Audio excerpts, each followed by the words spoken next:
الحمد لله رب العالمين والصلاة والسلام على أشرف الأنبياء والمرسلين نبينا محمد وعلى آله الطاهرين وأصحابه أجمعين ومن تبعهم بإحسان إلى يوم الدين. أشهد أن لا إله إلا الله وحده لا شريك له وأشهد أن محمدا عبده ورسوله. فقال الله تعالى: يا أيها الذين آمنوا اتقوا الله حق تقاته ولا تموتن إلا وأنتم مسلمون. أما بعد، فإن أصدق الحديث كلام الله، وخير الهدى هدى محمد صلى الله عليه وسلم، وشر الأمور محدثاتها، وكل محدثة في الدين بدعة، وكل بدعة ضلالة. Ma'asyar muslimin wal muslimat jemaah yang dirahmati Allah Azza wa Jalla, bersyukur kita kepada Allah Rabbul Alamin, Allah yang masih berikan kita nikmatnya, nikmat iman dan Islam, sehat wal afiyah. Mudah-mudahan kita dipilih Allah menjadi hamba yang saleh-salehah, yang senantiasa pandai menggunakan nikmat Allah untuk senantiasa kita gunakan di jalan ketaatan kepadanya, di antaranya bermajlis ilmu.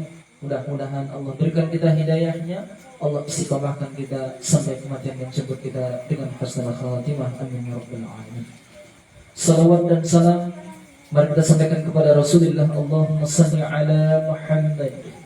Semoga terlimpahkan pula kepada para sahabat radhiyallahu anhum wa radhu anhum. Dengan memperbanyak salawat pada beliau, tentu mengamalkan sunnah-sunnahnya, insyaallah kelak kita akan diakui beliau sebagai umat yang mendapatkan syafaatnya bismillah ta'ala. Kami hormati yang muliakan Bapak Jonda, Ibu dan seluruh keluarga. Barakallahu fikum wa fi amwalikum wa ahlikum. Kami hormati Ketua Majelis Taklim Silaturahim dan seluruh jajaran pengurus, dan kepada seluruh jamaah yang dimuliakan Allah Subhanahu wa taala. Sesi terakhir insyaallah tentang kisah Khalifah Amirul Mukminin Umar bin Khattab radhiyallahu taala anhu. Pada kajian yang keempat ini, mudah-mudahan Allah terus ingatkan kita tentang kisah sahabat Nabi yang mulia Umar bin Khattab ini. Karena sungguh Ibnu Abbas berpesan, sering-seringlah mengingat kisahnya Umar agar kalian ingat tentang keadilan. Dan kalau kalian dengan itu ingat keadilan, maka kalian akan ingat Allah Azza wa Jalla. Dan tentunya kita mendapatkan hidayah Allah insyaallah biiznillah. Zaman yang dimuliakan Allah Azza wa Jalla, bahkan di pertemuan keempat ini tentang Umar bin Khattab kiranya pun mungkin belum cukup jemaah. Tapi insyaallah taala mudah-mudahan akan kita sampaikan pada waktu-waktu sebelumnya. Mulai dari bagaimana kehidupan beliau sebelum Islam, masuk Islam, ketakwaan beliau, begitu tegasnya beliau sampai digelar Rasul dengan Al-Faruq, pembeda mana yang hak mana yang batil, ya. Kemudian bagaimana para sahabat Abdullah bin Mas'ud dan lainnya bersaksi, ya, ketika beliau masuk Islam, betapa mulia Islam itu. Islam sangat dihargai. Begitu masuk Islamnya Umar ibn Khattab radhiyallahu taala, yang sebelumnya beberapa waktu sebelum beliau, ya, yang hanya berjarak beberapa hari saja telah masuk Islam terlebih dahulu Hamzah sebagai sayyidus syuhada.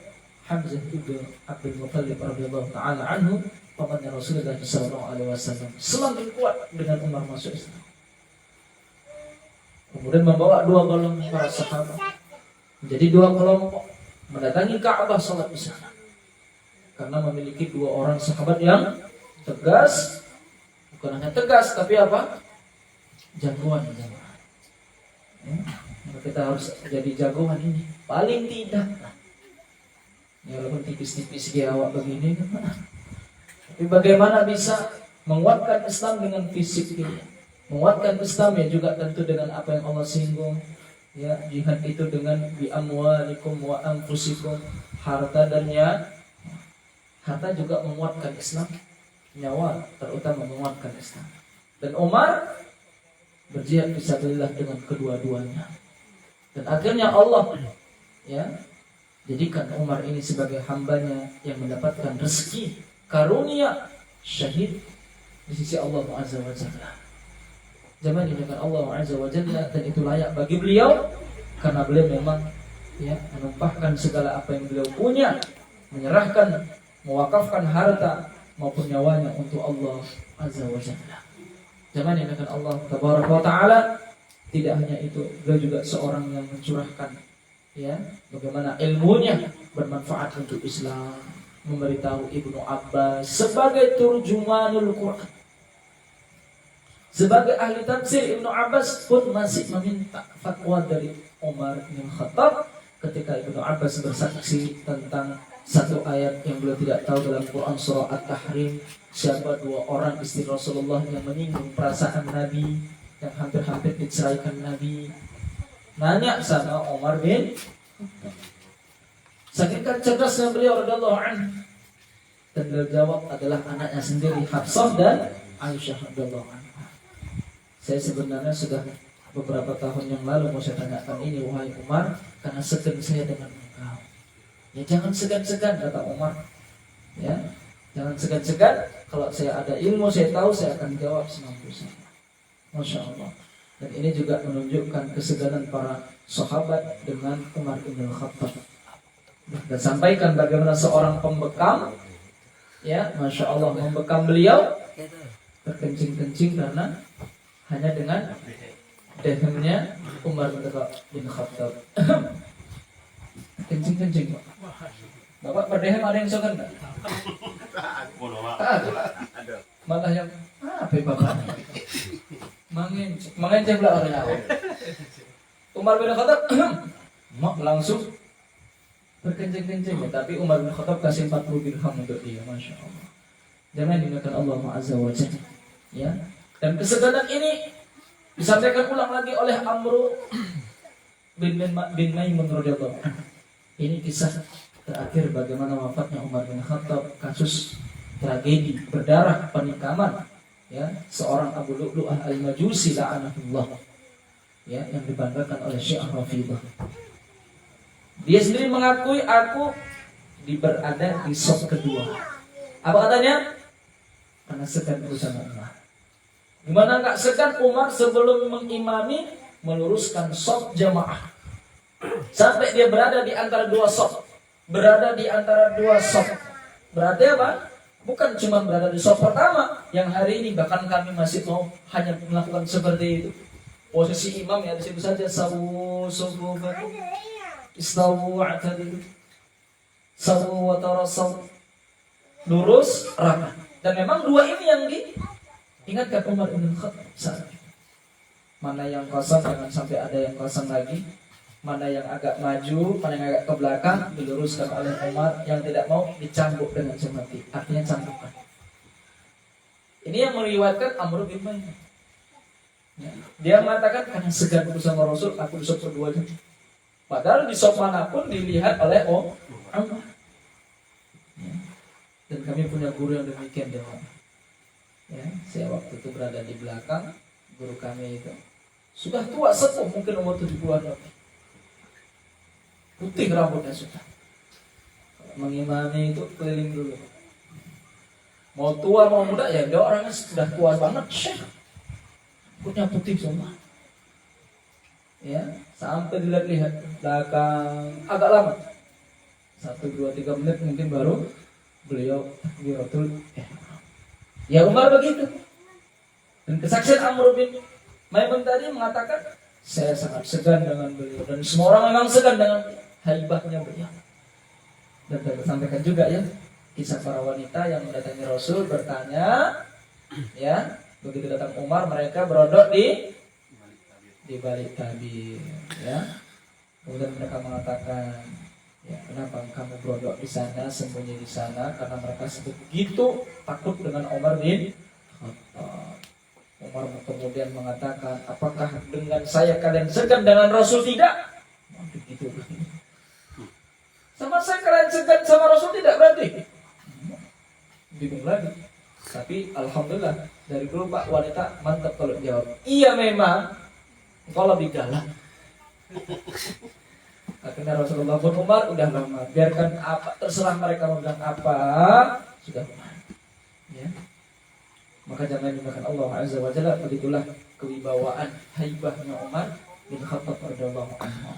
Ya, jangankan orang segan dengan beliau, setan jin pun segan minggir. Dan ini Rasul sendiri yang mengatakan setelah tahu bagaimana segannya para wanita. Ini kasusnya ketika wanita ada di rumah Rasulullah itu, mereka berada di balik tabir itu, baru Rasul tutup dengan hadisnya, seandainya engkau melewati satu jalan, maka setan akan mencari jalan yang lain. Masya Allah. Setan lari dari Allah. Walaupun Imam An-Nawawi dan yang lain yang mensyarah hadis ini, betapa Rasulullah memuji Umar bin Khattab demikian bukan menunjukkan bahwa beliau maksum terlepas dari kesalahan. Yang maksum hanya Rasulullah sallallahu alaihi wasallam. Jamaah yang dimuliakan Allah Azza wa Jalla, begitulah sosok Umar bin Khattab sebagai Al-Faruq, pembeda al-haq dan batil. Maka sangat wajar setan dari kalangan manusia minggir, yang jinnya pun minggir dari beliau radhiyallahu ta'ala anhu. Maka jangan dimakan Allah Azza wa Jalla, itu karena ilmunya beliau, juga tentu karena ibadahnya. Sampai sendiri beliau bersaksi, di mana kalau saya kemudian di siang hari, itu kemudian saya tidur, maka saya melalaikan hak-hak rakyatku. Kalau malam saya tidur, saya melalaikan hakku, hak Allah Azza wa Jalla yang aku harus bermunajat pada Allah, berkhawat pada Allah Rabbul Alamin. Kama. Jadi kira-kira tidurnya Umar itu sangat sedih. Dan ini memang sifat orang beriman. Mudah-mudahan kita sedikit demi sedikit Allah bimbing ke arah situ. Surah Az-Zariyat ayat 17 dan 18, sifat orang beriman itu kanu qalilan minal laili ma yahja'un.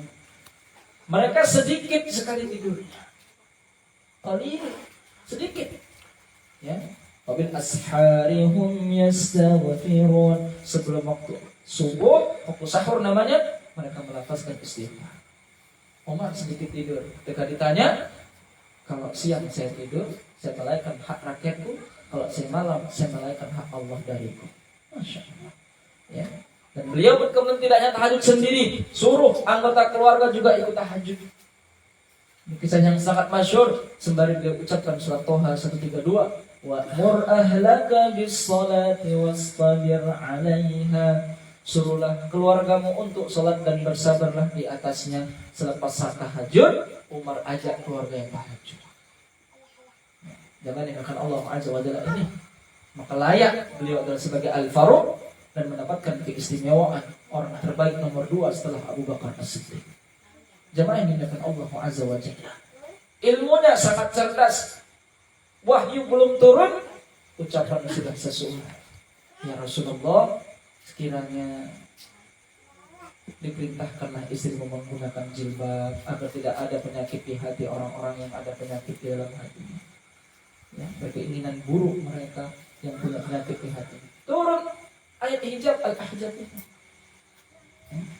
Kemudian tentang bagaimana tawanan perang Badar, diselesaikan aja, tidak terima tebusan dari mereka. Turun ayatnya. Walaupun Rasulullah dan Abu Bakar lebih setuju tidak dibegitukan, tidak dieksekusi mati.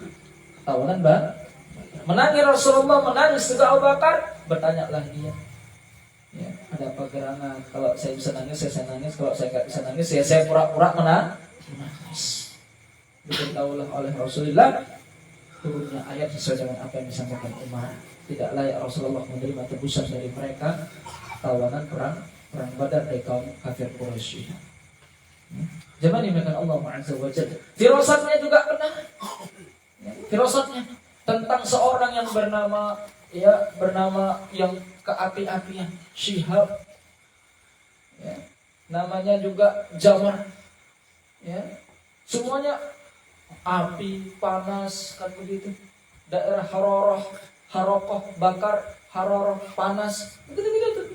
Zatul Lazab disebutkan dalam kitab Al-Muwatta Imam Malik ini. Maka yang kemudian datang kampungmu sudah terbakar. Sesuai. Kemudian bisa firasatkan tepat bahwa dialah Abu Muslim Al-Khawlani yang dibakar tidak mempan oleh Al-Aswad Al-Unsi, seorang nabi palsu. Bukan saya. Tapi Umar tahu, engkau kan orangnya. diajak ke Abu Bakar As-Siddiq, ya dia telah mengaku bahwa dialah orangnya. Memuji Allah lah Abu Bakar As-Siddiq. Alhamdulillah, segala puji bagi Allah yang telah mempertemukanku kepada orang ya dari umat Rasulullah ya yang mirip dengan Ibrahim alaihissalam, yang tidak mempan dibakar diusir lantaran apa? Takut, wahai Aswad al-Unsi, kalau kau tidak usir ini orang akan mempengaruhi pengikutmu. Kenapa? Dia tahan bakar seperti Ibrahim alaihissalam. Tapi Rasul Umar benar bahwa engkau ini Abu Muslim, Masya Allah. Dan terus Umar ya dengan karomahnya naik mimbar mengatakan, ya Sariyal Jabal, wahai pasukanku naik ke atas gunung, karena di belakang ada pasukan musuh yang kalau mereka tidak naik dikhawatirkan akan mengalahkan mereka. Terdengar jamaah, dan memang terdengar di sana, padahal Umar nggak di situ. Dan ini karomah yang nggak bisa diulangi, nggak bisa juga diusaha. Nah, orang hari ini ada pengen karomah tapi diusahakan biar kebal. Gimana caranya supaya kebal? Diusahakan. Gitu ya. Semua nyerang dia berdiri aja, yang nyerang terpental, terjatuh. Ada seorang syekh dari ya Saudi sana, dihembuskan saja dengan ayat ruqyah misalnya, terjatuh yang tak terpental tadi. Yang bahkan kemudian membuat orang terpental, dia sendiri terjatuh. Ya, kemudian sempat diviralkan itu. Jangan dimakan Allah Azza wa Jalla. Umar bin Khattab punya kawan. Umar bin Khattab punya firasah yang benar, firasah al-mu'min. Ya. Maka jangan dimakan Allah Azza wa Jalla. Sahabat yang mulia ini, ya bukan hanya ibadahnya, ya kemudian ilmunya, firasahnya, zuhudnya luar biasa. Pernah ada kemudian, ya masa yang disebut dengan masa paceklik, ya. Ada yang menawarkan sepertinya roti, minyak samin yang semisalnya. Tentu beliau tolak. Saya mau makan yang enak, tapi rakyat saya tidak enak. Betul-betul keadilan dari seorang Umar bin. Kemudian sidak langsung ke rumah-rumah, ke kampung-kampung masyarakatnya. Dan enggak membawa tim media, ya, enggak bawa tim media.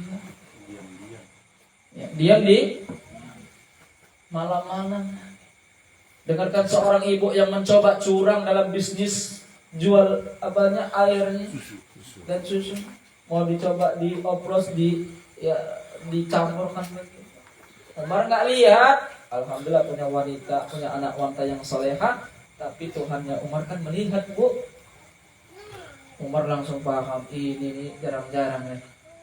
Ya, betul-betul rekomendasi jadi menantu idah. Panggil Asim anaknya, ayo Sim, nikah.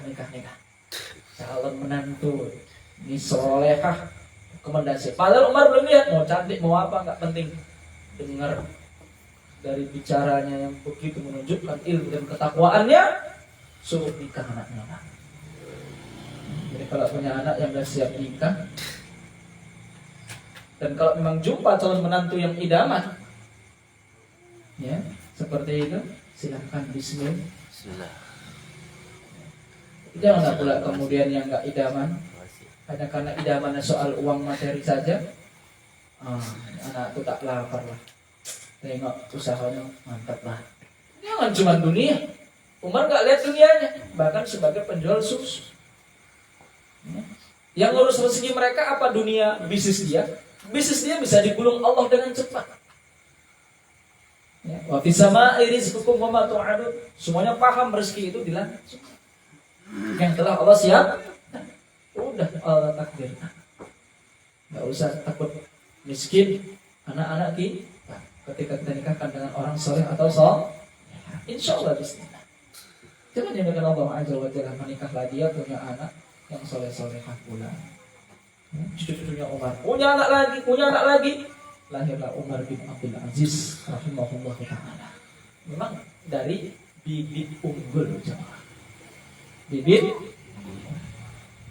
unggul. Kalau mau punya generasi unggul,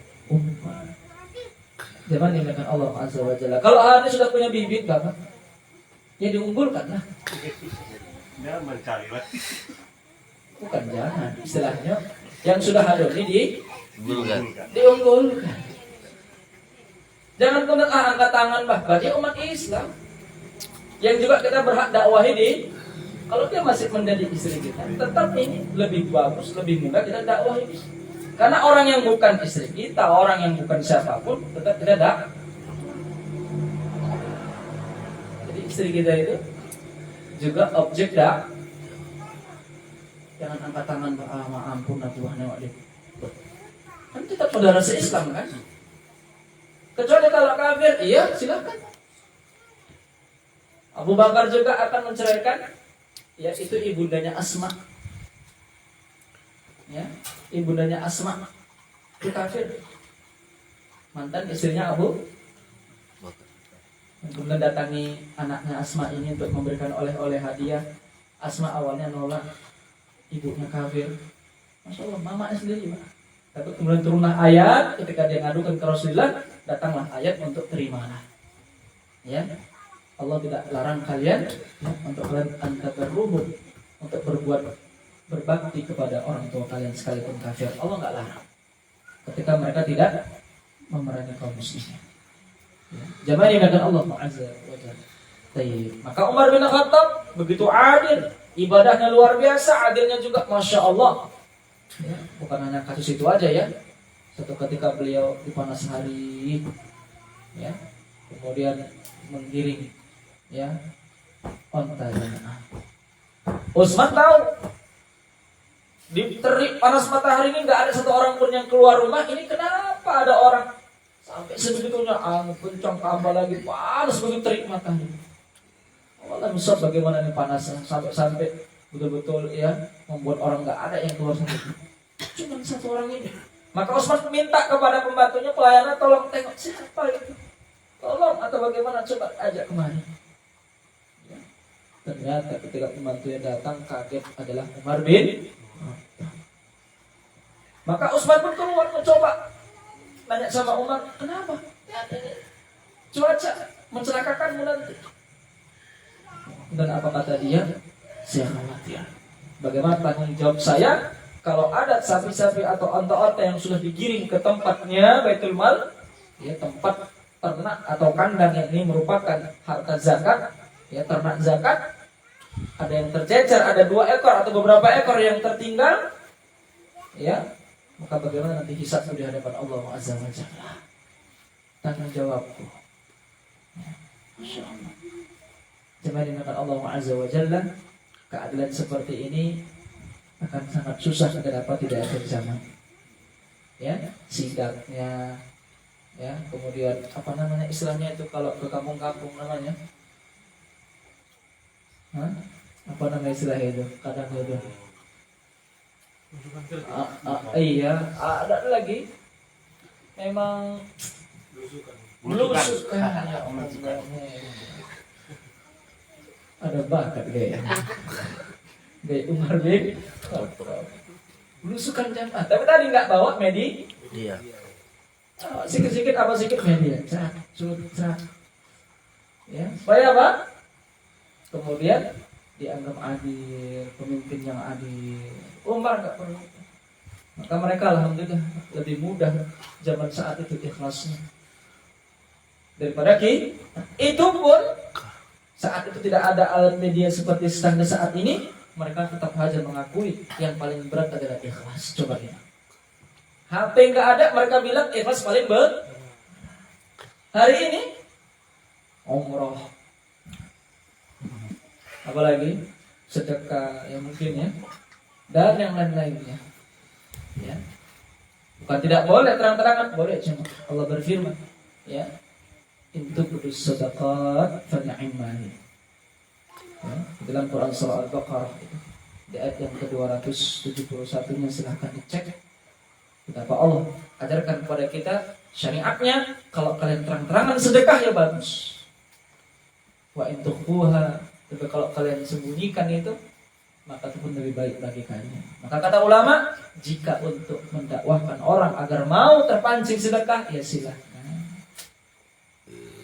Mencontohkan sholat yang baik, ya itu kan juga riya. Tapi apa? Memang untuk dilihat agar dicontoh. Tapi kalau bukan untuk dicontoh, nah, namun dengan syarat menjaga keikhlasan. Ingat sahabat Nabi, Umar dan yang lainnya, semuanya sahabat mengakui ikhlas adalah amal yang paling berat, padahal tidak ada media sosial. Maka hari ini tentu jangan ada yang mengatakan ikhlas itu mudah. Ambil ikhlas kok aku.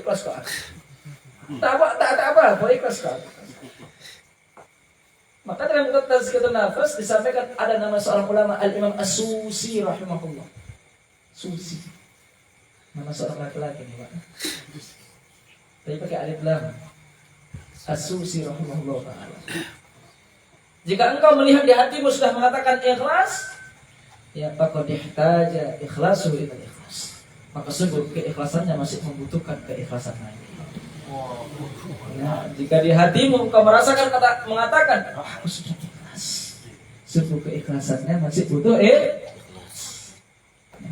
Jangan dimakan Allah Azza wa Jalla. Inilah Umar bin Khattab. Wajar mendapatkan kemuliaan seperti ini, ikhlasnya terbukti. Ya, apa yang dia wakafkan baik harta maupun nyawanya terbukti separuh kan. Kita kan belum bisa infak separuh. Apalagi ngundang Pak Abu Bakar udah. Apa yang kau tinggalkan untuk anak bini Allah dan Rasulnya? Siapa yang bisa mengucapkan hari ini? Bahkan separuh belum tertandingi Umar. Jangan ingat kalimat separuh, 1/2 dari semua harta. Dari semua. Hari ini kita misalnya ada yang ingin Pak 10 juta, saya yakin itu belum separuhnya. Tapi pun berat 10 juta. Berat nggak Pak? Dari seluruh harta kita 10 juta kayaknya bukan separuhnya kayaknya. Pak Chandra. Barang-barang kita itu total semua ya. Boleh jadi 10 juta itu belum separuh. Itu aja sudah ini separuh Pak. Kecuali kalau harta dia 20 juta, iyalah 10 adalah separuh. Atau 5 juta. Apakah separuh harta kita itu? Tidak. Tapi juga maka Umar bin Khattab sedekahnya, ikhlasnya, tawadhu'nya, zuhudnya, adilnya. Abdullah bin Umar. Dia punya onta yang kemudian ditaruh di ternak ya di tempat kandang umum kaum muslimin, peternakan zakat hewan ya, yang kemudian menjadi sangat besar sekali, gemuk, bagus, mahal ya, jadi mahal. Umar keliling sama lagi-lagi sama dia sidak malam, sidak kemudian siang juga begitu ke pasar, ke pajak, tengok onta siapa ini? Rupanya onta anaknya Abdullah bin. Nggak segan-segan. Dari mana dapat? Kok bisa besar begini? Ya aku taruh di situ. Oh, kau taruh di sana ya. Yang kemudian yang penjaga kandang tadi mengatakan, anaknya Amirul Mukminin. Ini Umar yang ngomong. Istilahnya ngejek anaknya, Pak. Kau taruh sana ya. Sehingga penjaga kandang mengatakan, silakan wahai anak Amirul Mukminin. Ya ini kita kasih makan, kita kasih minum ontanya. Itu ya. Dia anak sendiri Pak. Jual. Berapa kalau beli harganya? Sekian, sudah jual. Untungnya, lebihnya masukkan ke Baitul Mal. Solusi. Ya. Apakah ada berontak anaknya? Tentu tidak. Ya, zaman dimakan Allah Azza wa Jalla. Nah, ini ketegasan Umar bin Khattab, enggak pakai ya kolusi nepotisme ya, enggak ada. Apalagi kemudian memberikan jabatan kepada anaknya. Oh, rumusnya Umar, kamusnya enggak ada pada beliau radhiyallahu ta'ala ya. Ketika mau meninggal dunia dan kemudian dia harus ya, sebagaimana kalau sunahnya Abu Bakar itu namanya istikhlaf. Istikhlaf ini memberikan ya kepemimpinan dengan nunjuk orang. Ya. Abu Bakar itu terhadap Umar itu nunjuk. Pada sakit-sakitnya dia dengan Utsman bin Affan ditanya bagaimana tentang Umar. Ya, dia orang yang paling baik wahai Allah. tegas adil. Tapi ya khawatir juga orang-orang akan mengatakan bagaimana dia menjadi pemimpin. Saat masih bersama Rasul dia sudah tegas. Saat ada engkau Abu Bakar dia juga tegas. Bagaimana kalau dia memimpin, Pak? Kebayang di benak sahabat. Maka dia pidato, memang iya, saya orang yang tegas saat Rasulullah masih ada. Tapi aku menjadi pedangnya kapan saja beliau inginkan. Masya Allah. Saya memang masih tetap tegas ketika zaman Abu Bakar, tapi saya menjadi pedangnya. Kapanpun dia ingin menghunuskannya, saya akan siap menjadi pedangnya. Dan sekarang saya menjadi pemimpin, kata Umar, saya tambahkan ketegasan itu lagi. Oh, mendengar apa ngeri? Dari zaman Rasul sudah begitu, malah dia begitu naik mimbar menjadi khalifah di baiat, yang akhirnya malah mengatakan, ku tambah ketegasan itu lagi. Tapi hanya kepada mereka yang melanggar aturan Allah tentunya.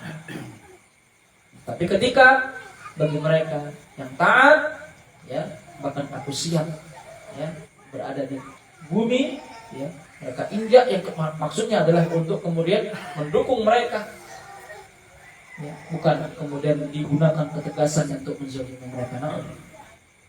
Jangan ingatkan Allah Azza wa Jalla. Ya. Yang begitu meninggal dunia, sebelum meninggal dunia Umar bin Khattab, sekali lagi beliau tidak ada nepotisme, kemudian kolusi, ya, mementingkan keluarganya untuk menjabat kepemimpinan, ya, ada kedudukan jabatan untuk keluarganya, tidak. Tapi dia tidak sebagaimana Abu Bakar nunjuk orang, dia cuma nunjuk 6 orang untuk dijadikan namanya Rijalus Syura. Rijalus para rijal laki-laki yang mereka berhak untuk bermusyawarah, hasil musyawarahnya, ya, itu harus diikuti seluruh kaum muslimin. Siapa yang berhak menjadi pemimpin, hasil musyawarah mereka berenam. Nah, 6 orang ini siapa? Adalah 10 yang dijamin Rasulullah surga. Abu Bakar sudah tiada, beliau sendiri Umar akan tiada. Kemudian sebelumnya ada Abu Ubaidah Ibnu Jarrah radhiyallahu anhu sudah wafat juga di Syam, ya, kena taun. Ya. Kemudian sisa berapa? 7 masih hidup. Dan dipilih cuma 6 karena ada Sa'id bin Zaid. Ya. Nah, Sa'id bin Zaid ini adalah sepupunya beliau, bahkan dalam riwayat adalah termasuk iparnya beliau. Yang mereka dengan Fatimah, ya, adiknya Umar bin Khattab radhiyallahu anhu, Sa'id bin Zaid. Sisa 6. Ayo ingat-ingat siapa? Utsman bin Ali bin Abi Thalib, Talhah, ya, bin Ubaidillah. Iya, Bilal masuk dijamin surga, tapi hadis yang lain. Ini yang 10. Sa'ad bin Abi Waqqas, Abdurrahman bin Auf, 5. Satu lagi. Sa'id tadi udah nggak masuk. 7 tadi ya. Abu Bakar, Umar sendiri, dan yang sudah meninggal duluan Abu Ubaidah bin Jarrah, tinggal 7. Tapi yang dipilih Jalus Syura cuma 6. Karena yang 1 ipar atau sepupunya. Sisa 6 tadi ada Utsman, ada Ali, ada Abdurrahman bin Auf, ada Talha bin Ubaidillah, ada tadi siapa? Sa'ad bin Abi Waqqas. Satu lagi Zubair bin Awwam radhiyallahu anhu. Suaminya Asma binti Abi Bakar, ayahnya Urwah Abdullah. Jangan dimakan Allah Azza wa Jalla. Kenapa? Kata ulama, lagi-lagi dalam Fathul Bari ini karena beliau tidak ingin keluarganya memiliki jabatan, ya, biar mengajarkan juga seluruh umat jangan, ya, nepotisme seperti itu. Karena boleh jadi ada orang udah menjabat sebagai orang yang pemimpin tertinggi, jadikan anaknya entah itu wali kota, menantunya wali kota. Boleh jadi kan? Ada yang begitu misalnya. Umar sudah ada? Adanya. Hah? Tak di sini. Tak di sini ya. Jangan dimuliakan Allah Azza wa Jalla. Ya. Ya, ini ajaran yang sangat mulia kan. Kita membahas Umar bin Khattab dan disampaikan ulang oleh Ibnu Hajar dalam Fathul Barinya, ada kalimat agar tidak ada semacam putus semangat. Dan juga termasuk siapa tadi? Abdullah bin Umar, anaknya bukan mengambil keuntungan duniawi, ya, dompleng nama besar ayahnya. Akhirnya bisnisnya, ya, omsetnya berkembang betul pesat. Umar justru suruh Abdullah bin Umar apa? Jual berapa kau beli sekali itu? Segitu ya. Udah, ini harga pasarannya berapa? Ya sudah, untungnya kasih ke Baitul Mal. Kau ambil modal kau tadi. Pulang modal. Tidak ingin anaknya mendompleng nama besarnya. Lagi-lagi hari ini boleh jadi kan? Nama besar ayahnya, ya walaupun dia nggak menjabat, tapi buat usaha apa begitu, ya, ngejalanin dengan Allah Azza wa Jalla, ya nggak masalah buat usaha. Tapi jangan kemudian sekali-kali, ya, ada kemudian memanfaatkan. Akhirnya urusannya beres, semuanya beres urusannya. Tadi mengurusi sapinya, ontanya tadi lancar jaya di peternakan itu. Karena apa? Sebagai status anak Amirul Mukminin. Ya. Semua urusan dibereskan. Oh anak ketua itu. Oh iya lah. Saya lempang lagi. Begitu anak siapa kok tak tahu lah udah. Payah pun urusannya. Tanyalah ini surat ini, segala macam misalnya. Bagaimana dengan Allah Azza wa Jalla, ya, dari Khalifah Amir bin Umar bin Khattab banyak yang kita ambil ilmu pengalaman dari beliau radhiyallahu taala. Maka pujian para sahabat tentu mengalir banyak sekali, ya, yang tentunya mereka tidak kena terpapar virus Syiah Rafidhah, ya. Sahabat semuanya, hatta Ali bin Abi Thalib radhiyallahu anhu, ya, memuji Umar bin Khattab dengan pujian yang luar biasa. Saya pernah mendengar kata Ali, Rasulullah bersabda, saya masuk bersama Abu Bakar dan Umar, saya keluar bersama Abu Bakar dan Umar, saya juga pergi bersama Abu Bakar dan Umar. Ucapan Ali bin Abi Thalib radhiyallahu anhu. Dan betul akhirnya makamnya itu mereka berdamping Rasulullah, jarak, ya, sedikit, baru Abu Bakar sedikit ke bawah, sekitar katakanlah kalau berdiri ya mungkin sekitar pundaknya beliau. Baru kemudian setelahnya Umar bin Khattab di bawahnya lagi. Sampai Aisyah radhiyallahu anha yang kemudian mengatakan selama masih dua kuburnya Nabi dan makamnya Abu Bakar As-Siddiq, beliau masih bebas melepas hijab, masuk Umar bin Khattab, beliau pakai hijab. Padahal sudah di alam kubur Umar bin Khattab. Sampaikan, ya, betapa memuliakan Umar bin Khattab ini Aisyah, dan memang menjaga diri, sangat-sangat menjaga dirinya sosok Aisyah radhiyallahu taala anha. Kalau orang meninggal sudah, tapi Aisyah pakai hijab di rumahnya lantaran bukan cuma suami dan ayah tercinta, dari situ masuk orang yang bukan apa-apa beliau, bukan mahram, dan alhamdulillah beliau izinkan itu. Awalnya beliau izinkan, kenapa? Memang Umar minta izin sama Aisyah radhiyallahu anha. Zaman yang dimuliakan Allah Subhanahu wa taala, maka lihat bagaimana akhirnya beliau, ya, dipanggil Allah Azza wa Jalla dalam keadaan yang sangat baik sekali. Kematian yang sangat dirindukan Rasul sallallahu alaihi wasallam dalam hadisnya, la wadittu, aku sangat suka kalau aku berjihad fisabilillah, kemudian fa'uqtal, aku meninggal dunia syahid. Aku dihidupkan kembali, fa'uqtal, aku terbunuh syahid. Aku dihidupkan kembali, fa'uqtal, aku terbunuh sebagai syahid. Rasul sampai mengulangi 3 kali, menunjukkan beliau sangat ingin mati syahid. Rasul sallallahu alaihi wasallam. Namun tentu Allah jaga Nabi yang mulia tidak meninggal di tangan-tangan orang kafir. Ya, sebagaimana Allah, ya, jadikan, ya, Khalid bin Walid Saifullah al-Maslul, ya, tidak mati, ya, tidak syahid di tangan pedangnya orang-orang kafir, karena kata ulama dia digelari Rasul dengan Saifullah, pedangnya Allah yang tidak mungkin tertebas oleh pedangnya orang kafir. Cuma ini memang Allah Azza wa Jalla, walaupun begitu tidak menutup kemungkinan ada nabi yang memang akhirnya meninggal di tangan orang kafir. Nabi Yahya alaihissalam, Zakaria alaihissalam ayahandanya, ya, di mana mereka masya Allah ada nabi yang disembelih jemaah. Nabi, ya. Maka kata Islam Allah wa iyyakum ala kulli hal, Umar bin Khattab, ya, itu menuju, ya, rahmat Allah azza wa jalla, keharibaannya dengan cara yang sangat diidam-idamkan. Rasul meninggal dalam keadaan syahid. Ya, dan ini sesuai dengan apa yang disampaikan Rasul sallallahu alaihi wasallam dalam hadis sahih. Ketika berada di atas Gunung Uhud bergerak. Ya. Kemudian Rasulullah berkata kepada Gunung Uhud, "Wahai Uhud, berhentilah, diamlah. Karena sungguh di atas ada seorang nabi, ada seorang as-siddiq, dan ada 2 orang syuhada." Padahal waktu itu hanya ada Rasul, Abu Bakar, Utsman, dan Umar bin Khattab. Ada seorang nabi, beliau sendiri sallallahu alaihi wasallam. Ada seorang as-siddiq, Abu Bakar maksudnya. Ada 2 orang syuhada, Utsman dan Umar bin Khattab radhiyallahu anhum.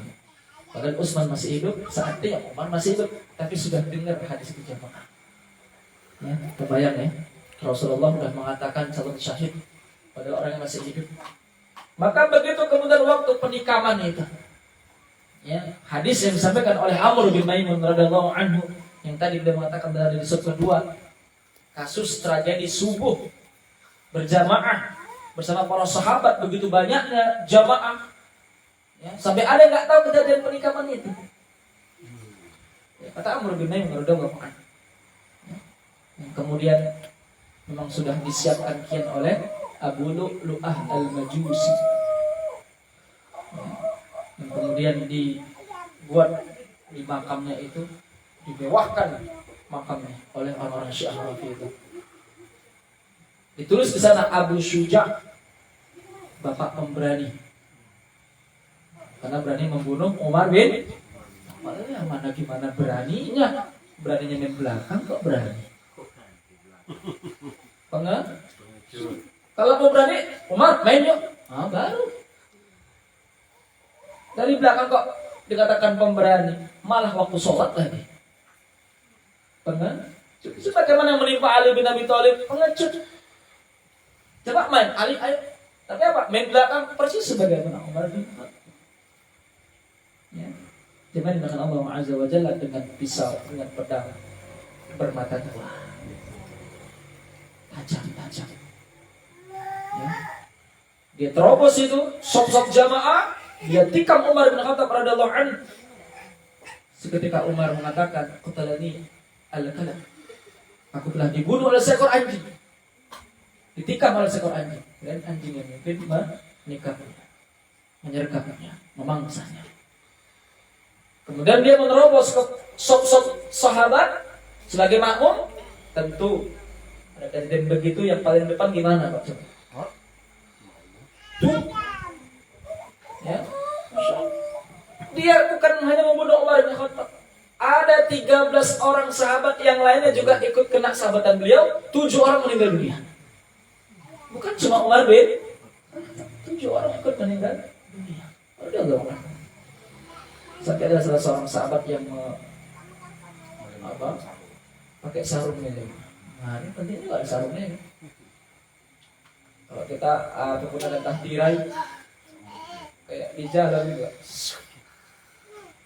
Ya, begitu dia tahu, habis udah nih kena kepung, aku udah kena sarung begini, akhirnya dia bunuh diri. Itu kata juga pemberani, bunuh diri. Terbayang macam mana kalian kan? Membunuh kaum muslimin, bahkan pemimpinnya Amirul Mukminin. Bunuh diri lah si orang celaka ini, Abu Lu'lu'ah al-Majusi. Itu pun dimuliakan lagi-lagi orang Syiah Rafidhah. Mati bunuh diri, bunuh orang, kafir pula. Yang sampai Umar bin Khattab nanya sama Ibnu Abbas, "Siapa yang membunuhku?" Orang yang tidak pernah menyembah Allah. Alhamdulillah, ya, yang telah menjadikan aku gugur di tangan orang yang belum pernah menyembah Allah Subhanahu wa taala. Nah, ketimbang kaum muslimin yang bunuh, Pak, apa tak fitnah itu? Satu kibat juga. Hanya karena beda manhaj katanya. Penuh takzir. Ya kan, Pak? Hari ini kan banyak mungkin katanya begitu ya, bukan pakai hadis-hadis Nabi yang kemudian kita harus memegang bara api. Dakwah kita ini sebagaimana ghuraba, orang asing. Seakan-akan musuhnya kaum muslimin sendiri, padahal mereka asing itu adalah kayak beradu sama kaum muslimin yang hanya beda tadi. Jadi tafsiran asing, tafsiran kayak Paman Sulon, tafsiran kami tidak la yadurruhum man khadzalahum, tidak tercederai dengan orang yang mengganggu mereka, memburuk-burukkan mereka, la yakhafuna laumata laim, tidak takut celaan orang yang mencela. Seakan-akan mereka amalkan itu, tapi apa? Konteksnya, objek yang mereka maksud adalah kaum muslimin sendiri. Ya kan? Seakan musuhnya adalah kaum muslimin. Maka lihat Umar bin Khattab memuji Allah, kenapa? Yang membunuhnya adalah orang kafir, bukan orang muslim. Masya Allah. Jangan dengarkan Allah. Bahkan Amr bin Maimun radhiyallahu anhu sebutkan ada sebagian sahabat yang berada di ujung itu nggak tahu kejadian ini.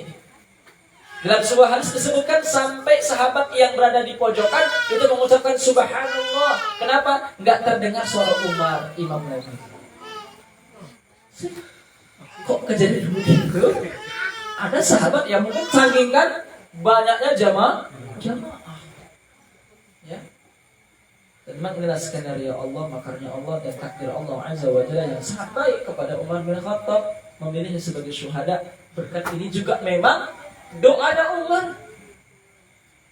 Saya dengar doanya Umar bin Khattab, ya, Allahumma rzuqni syahadatan fi sabilik. Ya Allah, berikan aku karunia syahid di jalanmu dan di kota nabimu. Allah kabulkan syahid di kota Madinah di tangan orang kafir. Padahal beliau sudah mencegah awalnya jangan sampai ada tawanan budak orang kafir dewasa di Madinah. Rupanya Mughirah bin Syu'bah minta izin. Itu budaknya Mughirah. Sahabat membahasakan dalam bahasa yang lain ketika tanya Umar, Ibnu Abbas mengatakan, siapa yang menunggu? Budak Mughirah. Mughirah bin Syu'bah radhiyallahu anhu punya budak ini. Yang dia minta izin, yang Mughirah bin Syu'bah ini kenapa? Minta izin, dia ini budak laki-laki saya yang pandai besi. Tukang buat. Pandai kayu juga. Seperti selain bengkel, kosen juga. Besi itulah ya kan. Bermanfaat untuk Islam ini, Pak. Seorang wanita di zaman Nabi, ya Rasul, aku nggak bisa buat apa, infak apa begitu banyak untuk fisabilillah ini. Ya Rasul, aku punya sama budak pembantu laki-laki jago kosen. Ya Rasul, bagaimana aku tawarkan ada mimbar untuk kau duduk di sana ketika khutbah. Silakan Bu, kata Rasulullah.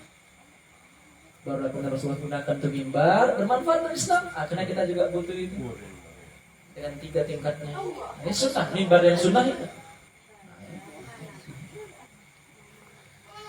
Yang kemudian pohon korma tidak lagi tersentuh oleh Rasulullah, nangis kan? Dalam hadis sahih Bukhari atau Muslim yang meriwayatkan itu, Rasul turun dipeluk ini korma. Apa kata Rasul? Suku pohon korma ini sangat menangis jadi-jadinya lantaran sudah rindu dengan zikir apa yang kuucapkan. Ya, rindu dengan sentuhan dan kalimat-kalimat zikir dari Rasul sallallahu alaihi wasallam. Maka Hasan ketika menyampaikan hadis ini, lihatlah pohon saja rindu Rasulullah, antum ahaqqu an tashtaqu ilaih. Kalian, kata Hasan kepada kita umat Islam, lebih berhak harusnya rindu kepada Rasul. Kita lebih berhak lebih rindu kepada Rasul dibandingkan hanya sebatang pohon. Artinya pembantu jago tukang itu bermanfaat untuk ini kan manfaat lah ya, bisa buat apa ini? Nah, ini kan kalau nggak jago tukang bisa. Ada jago desain, ya kan? Buat nama Ustaz di sini. Mana pula tulisan tangan pula setiap itu. Bola-bola Pak Juan nih, kasih tulisan. Saya bola-bolanya. Ada di mana? Ada ya gitu ya? Itu perlu juga ilmu begitu ya kan? Nah, kalau tak ada ilmu desain ini boleh jadi tulisan tangan. Sanggup Bapak tulisan tangan begini? Ada ilmu. Ya. Bahkan sampai apa nih live stream ini kan ilmu juga nih kan. Kalau tak tahu-tahu, ya kan Pak, tak jambaknya kan. Memang harus ada yang fak dalam hal itu. Jadi dengan Allah Azza wa Jalla, karena ada manfaat, dirasa-rasa ada manfaat budak ya yang kafir ini kemudian berdomisili di Madinah oleh usulan Mughirah bin Syu'bah, Umar izinkan, oke lah. Tapi terjadi ya yang apa yang diinginkan Allah Azza wa Jalla seperti itu. Ya awalnya memang dia dendam kepada Umar bin Khattab lantaran apa? Dimintai kharaj. Karena dia tukang di situ, dimintai kharaj 100. 100 ini Allah alam bisawab apakah 100 dinar? Mahal kali. Ya. Tapi kata Umar bin Khattab, yang engkau hasilkan dari kerajinan tanganmu ini lebih besar. Enggak ada apa-apa dengan 100 dinar ini. Untuk diberikan. Maka dendam kali dia sama Umar bin Khattab. Kenapa gara-gara itu, Pak? Ya, karena piti juga. Iya. Memang karena dunia ini luar biasa, Pak. Bisa hancur gitu. Bisa tertebas, ya bisa tumpah darah. Kan begitu. Makanya karena minyak goreng murah bisa pecah itu, Pak. Kaca, pintu kaca. Ya, makanya benar kata Nabi sallallahu alaihi wasallam, ya kan? Salahu awwalu akhirih awwalu hadil ummah bizuhud wal yakin. Baiknya awal-awal umat ini sahabat salafus saleh itu karena zuhud mereka terhadap dunia dan yakinnya mereka ada balasan dengan Allah. Wayah, tapi sebaliknya hancurnya akhir umat ini sebaliknya bil bukhl wal amal, dengan bakhil dan panjang angan-angan soal dunia. Kemudian heboh, bisa rusak sama demo. Itu kan sempat ada demo tahun berapa? Tahun 90 berapa? Enggak kejadian kan? Dunia. Ya, dan memang karena dunia ini akhirnya ya, boleh jadi membisniskan apa itu, misalnya obat, entah membisniskan vaksin, entah membisniskan banyak lah ya kan. Rupanya ujung-ujungnya ujung-ujungnya duit. Ya, dana atau somanya. Sebenarnya dana. Jadi dengan Allah Azza wa Jalla. Nah, kemudian beliau kemudian menarik tangan Abdurrahman bin Auf radhiyallahu anhu untuk menggantikan beliau sebagai posisinya sebagai imam. Lanjut sholatnya, karena ada sahabat tadi yang masih lanjut sholat nggak batalkan. Pingsanlah Umar bin Khattab, dibawa kemudian pingsan si umatnya ketika sudah mau terbit matahari. Ini tadi kasusnya apa? Sholat sudah mau terbit matahari atau terbit matahari barusan beliau siuman. Apa yang beliau ucapkan pertama kali? Apakah sudah sholat? Gitu-gitunya, Pak.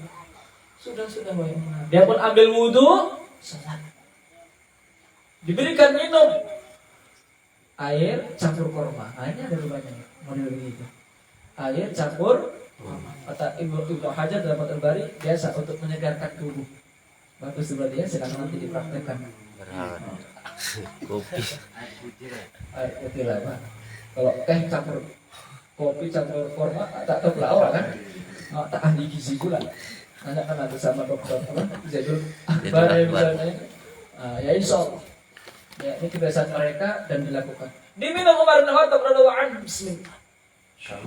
Keluar dari perutnya. Orang pun bingung, menangis. Kaum muslimin muslimatnya juga nangis.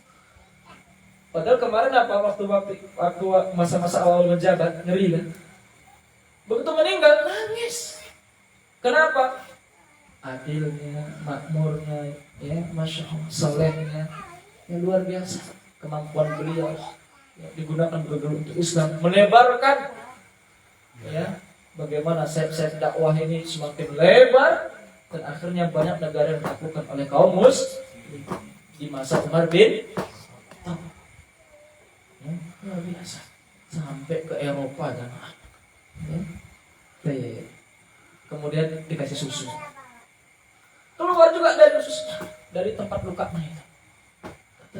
Masya Allah, gimana tusukannya ini? Berarti tusukannya kemana? Ke bagian perut, bukan ke leher, bukan ke kepala. Kepala mungkin selesai cepat mungkin Pak ya, secara ilmu kedokteran. Ini ke Kenapa? Riwayatnya tadi begitu minum keluar dari lukanya. Menangislah para sahabat. Di pangkuan anaknya Abdullah bin Umar. Ya. Kemudian minta, wahai Umar Abdullah, ya tempelkan pipi saya ke tanah. Akhirnya ya saya akan taat. Ya, sebagai anak soleh Pak, taati itu. Agak aneh yang permintaannya. Allah bisa, apakah supaya ya. Datanglah kemudian Hafsah, putrinya juga, ya, kemudian mengucapkan kalimat-kalimat pujian, ya, anaknya ya kan Pak, wajar, ya mungkin untuk menenangkan hati ayahnya sembari dia ingin menyabarkan diri, ya, histeris, matinya dengan cara yang gimana? Bukan sakit, bukan apa, istilahnya apa? Korban pembunuh. Ya, seperti dia mengatakan, wahai engkau mertuanya Rasulullah, sahabatnya Rasulullah, mertuanya Rasulullah, ya, sebagai khalifah. Hafsah, ya, kamu meratap, ya, kalau engkau meratap, ku haramkan engkau dapat warisan. Oh, begitu langsung. Tapi kalau kau cuma nangis-nangis biasa, ya tidak mengapa. Diam. Tapi ada lagi orang lain, anak muda datang memuji mirip dengan pujian Hafsah, ya. Berbahagialah engkau yang pernah menemani Rasulullah sebagai sahabatnya, ditunjuk sebagai pemimpin, bersikap adil, dan dipilih Allah sebagai syahid. Umar bin Khattab, ya, kemudian dengan tawaduknya sahabat, ya, benar lagi memang sahabat. Ya. Ada berapa yang kalian bilang nanti surga segala macamnya? Saya justru lebih khawatir sebelum apa yang nanti Allah jadikan saya tempat tinggal saya besok. Melaluinya itu saya sudah sangat mengerikan sekali. Prosesnya ada barzakh, ada mahsyar 50.000 tahun, ada hisab, ada pembagian catatan amal, ada haud, ada sirat, ada qantarah. Itu lebih saya takutkan. Ya. Adapun apa yang saya buat adil, ya memang tugas saya, bukan apa, memang tugas saya. Tapi dia panggil anak muda ini, siapa tuh orang yang panggil? Antara apa Pak? Melihat baju atau sarungnya, celananya nyeret ke tanah. Sempat-sempatnya dakwah, sempat-sempatnya mengajarkan sunnah. Akhi, saudaraku, anak saudaraku, ya benar ammi, ponakanku, ponaan, angkat itu. Karena sungguh itu lebih membersihkan dan lebih mendekatkanmu dari ketakwaan pada Allah. Masya Allah. Tetap mengajarkan sunnah, tetap dakwah, tetap mengajarkan ilmu. Ya, maka mudah-mudahan kita pun demikian. Udah sakaratul maut pun, udah sakarat di penghujung kematian masih menuntut ilmu. Karena kita sering mendengar, ya, tuntutlah ilmu, ya, menuntut ilmu itu minal mah ilallah, dari buaya sampai ke liang lahat. Kalau udah ke liang ya nggak bisa lagi belajar. Imam, ya, At-Tabari, penulis tafsir, nah itu baru saksi, ya, hidup kesaksian para ulama dan para muridnya. Mau meninggal dunia saja sempat menyuruh muridnya untuk buat nulis tafsir, dan beliau lakukan itu dengan para murid meninggal dunia. Ya, dan beliau berdakwah walaupun sudah di penghujung hidupnya. Masya Allah. Akhirnya, ya, betul saja diamalkan oleh pemuda itu. Maka kita mantap, kita pilih, ya, pendapat mazhab yang kita insya Allah tidak mau isbal, menjulurkan sarung, ya, celana di bawah mata kaki. Dan Rasulullah juga pesankan kepada seorang sahabat sembari menunjukkan bagaimana Rasul contohkan. Dia lihat Rasulullah setengah betis. Tapi Rasul sampaikan, kalaupun mau, ya sudah. Kalau nggak bisa, paling tidak semata kaki. Jangan di bawah ini. Tapi ada pendapat karena khuyala, karena sombonglah baru haram. Oke, kita katakan ikhtilaf ulama. Banyak yang memberikan syarat haramnya kalau cuma karena sombong. Hadis Abu Bakar. Cuman dikomentari oleh ulama yang lain. Kalau cerita sombong, mau soal pakaian, apapun itu udah haram. Nggak perlu pakai syarat. Sombong itu dimanapun, kapanpun, dalam hal apapun, mau makan, mau bicara, mau berjalan, mau pakai baju, mau pakai celana, kalau ada unsur sombong, semuanya hukumnya. Jadi seakan tidak begitu kuat, ya. kalau mengkaitkan ya bahwa terlarangnya itu karena sombong kapanpun itu terlarang. Kenapa mesti cuman celana saja dilarang Rasul dengan sombong? Apakah boleh pakai baju sombong? Tidak boleh. Kenapa harus dilarang Rasul di bawah mata kaki? Terlarangnya hanya karena sombong. Makanya disampaikan Ibnu Hajar dalam Fathul Barinya, ya, beliau walaupun ulama Syafi'iyah ya menguatkan bahwa kalaupun tidak tanpa sombong ya dihindarilah.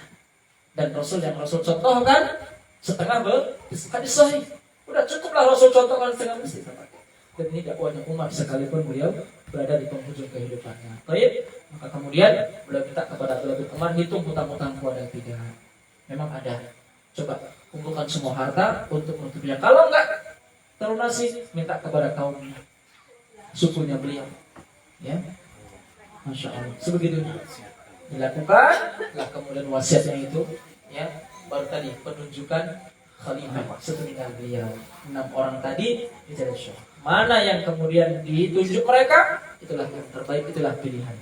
Ya, Masya Allah. Jangan dimakan Allah Azza wa Jalla. Maka sebagai penutup, ya, di penghujung kisah Umar bin Khattab ini, maka dia minta Abdullah bin Umar izin sama Aisyah kalau saya wafat, ya, untuk kemudian bersanding dengan 2 sahabat Rasulullah dan Abu Bakar As-Siddiq. Kalau beliau tidak izinkan, kuburkan saya di pemakaman kaum muslimin. Ya, tapi kalau beliau izinkan, alhamdulillah yang saya sangat inginkan, ya, maka kuburkan saya sana. Datanglah Abdullah bin Umar. Assalamualaikum warahmatullahi wabarakatuh. Kemudian Aisyah ternyata dilihat apa? Aisyah pun menangis. Sosok Umar bin Khattab ini dikagumi oleh seluruh kaum muslimin saat itu. Salah soleh para sahabat radhiyallahu anhum. Masya Allah. Kemudian dia menangis, saya tahu kabarnya. Bagaimana? Ya, ayah saja minta izin kalau meninggal dunia untuk dimakamkan di sini. Apa kata Aisyah? Sebenarnya saya menginginkan tempat itu adalah untukku. Saya berdekatan dengan suamiku, berdekatan dengan ayah. Tapi karena saya begitu mengagumi juga Umar bin Khattab, ya, karena Umar yang meminta, saya tidak bisa menolak. Masya Allah. Segitunya Aisyah terhadap Umar bin Khattab. Sangat menginginkan kalau itu kubur. Jadi sebenarnya pesan-pesan makam nggak masalah juga. Kira-kira kita di mana makamnya? Memang. Oh, sampai memang. Nyali tidak. Ada pula kawan kita waktu di Pasar Banjar itu. Kuburnya baru, wakaf baru di timur, cantik. Makam cuma ada baru 3, 4 atau berapa saja ya. Ya, ada ikhwan kita meninggal ibundanya di sana. Terucap salah seorang ikhwan kita, mau menengok kuburnya ini, semangat aku jangan. Awak dia begitu. Mendengar dia bilang begitu, jadi ketawa juga lah awak kan. Mau tak cocok ketawa awak situ kan Pak, ya kan. Jangan pula. Sekarang maaf, jenazah belum lagi turun ke lahan, udah dibekong bolak-balik di pagar. Jangan juga lah, jaga-jaga sunnah itu diamalkan. Cuma bapak tetap cakap begitu apa tak? Boleh apa mendengar. Jadi semangat awak Pak. Semangat apa nih Pak? Rupanya kalau lahannya cantik, amal tak ada, enak dalam. Awak tengok dari luar sama cantik semua, tapi di dalam masing-masing lain-lain. Ada yang tampan kawannya, ada yang jelek buruk kawan. Sesuai dari luar yola. Kasihan tak banyak. Di dalam tehmogahnya dia udah. Allahu. Ya, tapi itulah kata Aisyah radhiyallahu anha, sebenarnya aku ingin di situ tempatku kalau meninggal nanti. Tapi karena Umar yang meminta, aku persilahkan. Memang dia adalah sahabat Rasul dan Abu Bakar As-Siddiq radhiyallahu anhu. Dia meninggalkan Allah, akhirnya datanglah Abdullah bin Umar ke rumah. Bagaimana diizinkan oleh ayahku? Alhamdulillah, tidak ada lagi yang lebih menggembirakan kesedihan kabar ini. Ya, tidak ada yang diinginkan lagi. Seakan-akan apa? Udah, selesai, tutup buku pun, oke lah. Malaikat maut datang minta apa sekarang? Istilahnya begitu kira-kira. Keinginan terakhir sudah selesai, hutang selesai, ya menasihatkan soal penggantinya selesai, kepada anaknya nasihatnya selesai, ya sudah. Akhirnya meninggal dunia Umar bin Khattab radhiyallahu ta'ala anhu. Ya, menangislah seluruh kaum muslimin, ya sampai dikisahkan oleh para sahabat ya, saat itu betul-betul memang suasana sangat histeris ya, kayak tahun duka lah ya. Dan kita pun pernah ya memiliki seorang guru ya, Ustadzuna Ishaq rahimahullah ta'ala, betul-betul berduka ya kita lihat, betul-betul duka.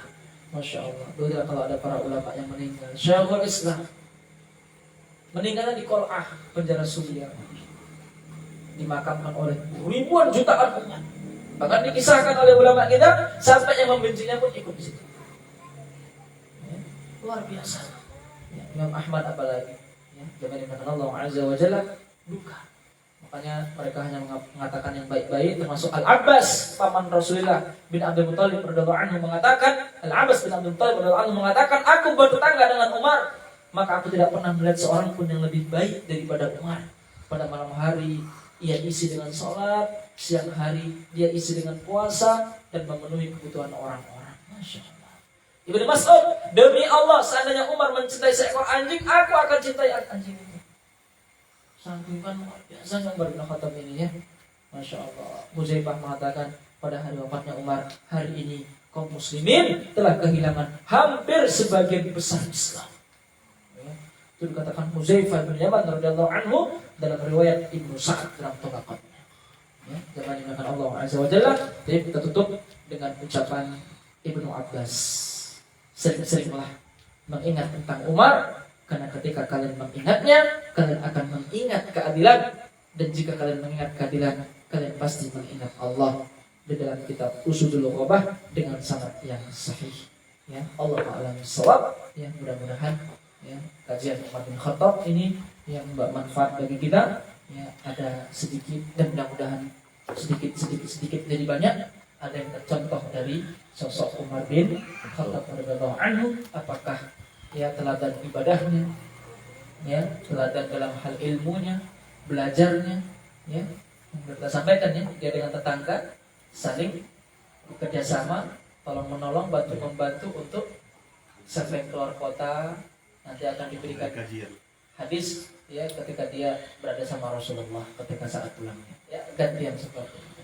Apakah teladan ibadahnya ngajak amar ma'ruf nahi munkar sampai mau meninggal pun amar ma'ruf nahi munkar soal celana isbal tadi, ya menunjuk seorang pemimpin ya dengan cara syura, ya, dan sunnah apa lagi? Sunnah tawaduknya, ikhlasnya, tanggung jawabnya, tidak nepotismenya, ya tegasnya.